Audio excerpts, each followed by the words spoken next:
जय भोलेनाथ। आज हम शिवरात्रि की एक ऐसी कहानी आपको सुनाऊंगा जो भक्ति और सच्चाई से जुड़ी है। 5 फट्टी की ए मेला में श्रद्धा का सैलाब था चारों बगल, जैसे कि हर कोई बाबा की मस्ती में चूर हो। इस भीड़ में देवों के वास था।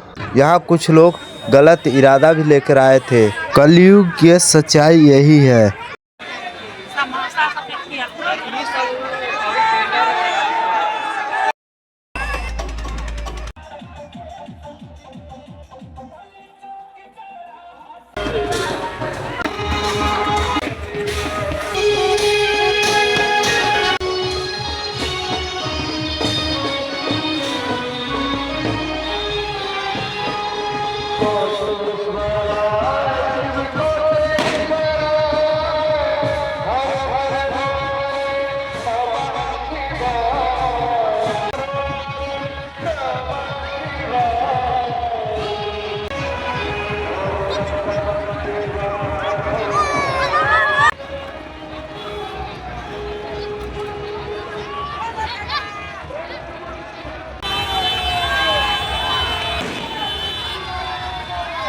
जय श्री राम,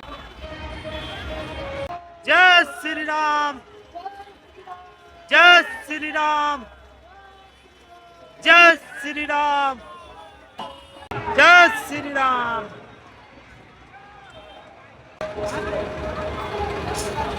सुनो भगवान जी की जय।